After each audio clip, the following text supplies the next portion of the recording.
Welcome to Technology and Education Today. I'm Richard Smith. And I'm Caroline Crawford. And today we are talking about a study by Duke University that came up with some rather curious results.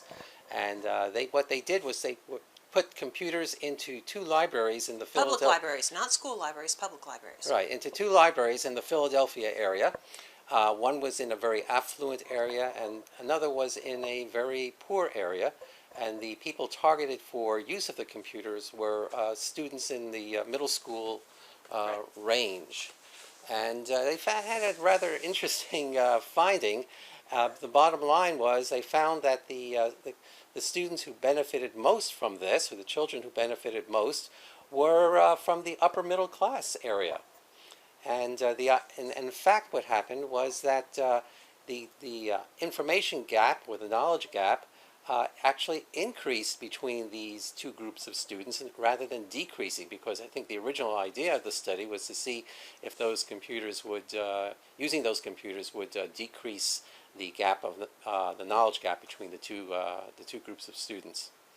So she looks a little askance.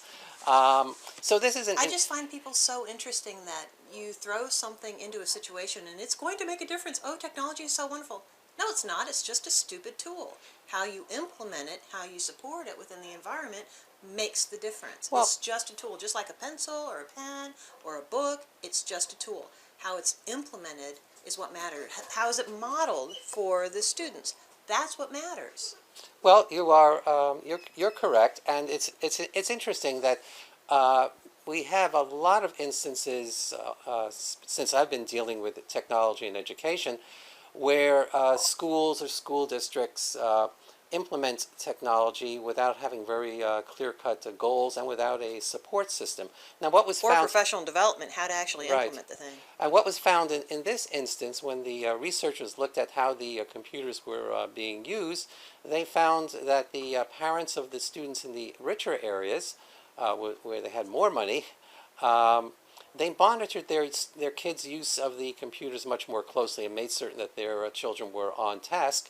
And in the poor... And being supportive as well. Right. And they had a comfort level with the technology and were more inclined to model and support behaviors.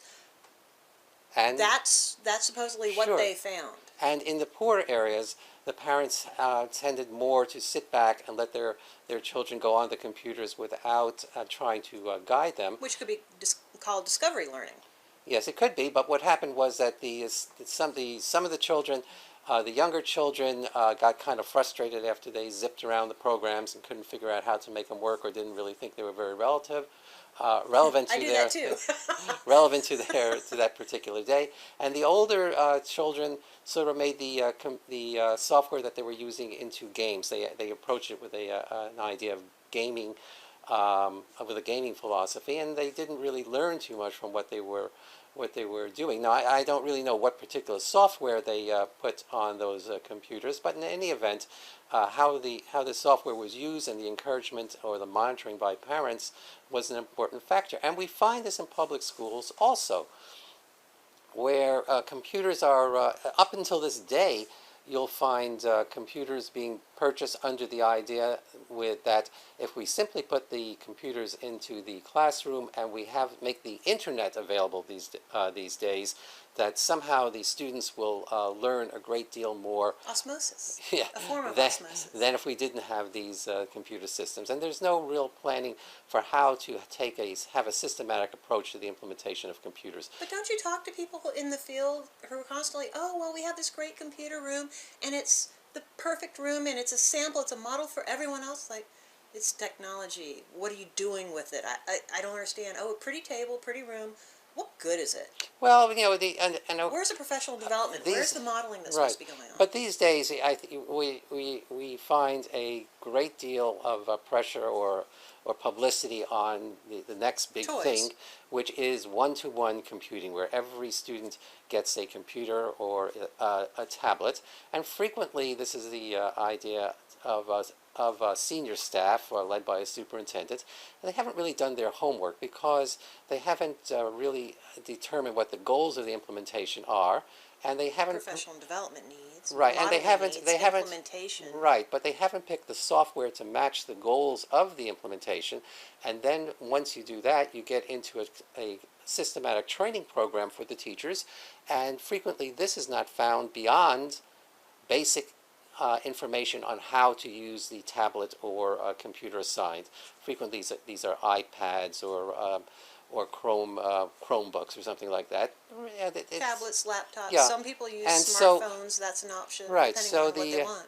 so it's difficult to predict it's not that difficult to predict the effect of what's going to happen, but There's been enough out there. We've studied this for 20 some odd years. We pretty much know what the effect is going to be without the level of support necessary, without the professional development, and the incremental implementation, right.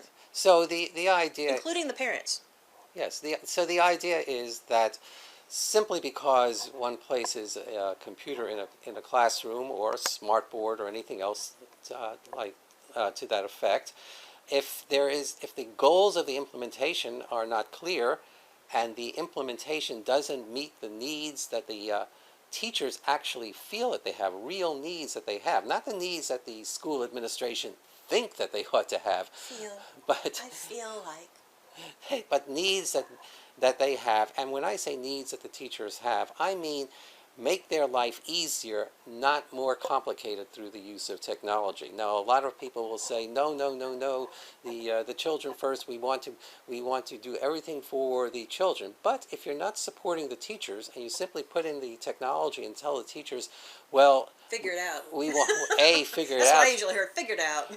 or B, we want you to now, since you've been lecturing, let's say in a radical example for the last 10 or 15 years, have been getting very highly rated teacher evaluations. We now want you to do problem-solving learning with these computers, and we're not going to give you software to support it. And we also want to see your lesson plans reflect all of this. Well, you've created a rather large problem for the teacher rather than alleviating a problem. And that's when you find that the computers do tend not to be used.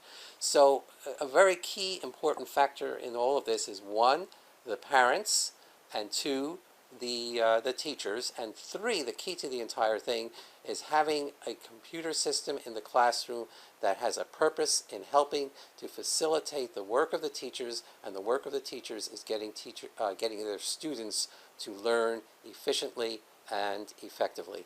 And the support of the administration. Instead of the top-down approach, finding out from the teachers what they want, what they need, and supporting the classroom initiatives. Instead of, In you part. will do this. Well, actually, No, actually, I and need we don't, help. and we don't have a lot of time on this. But really, what I think the research is showing, in my personal experience, Research suggests. in my own personal experience, is that an informed superintendent and senior staff making good decisions will reflect the needs of the teachers, and that's about it for this edition of Technology and Education Today. I can see we're getting redlined.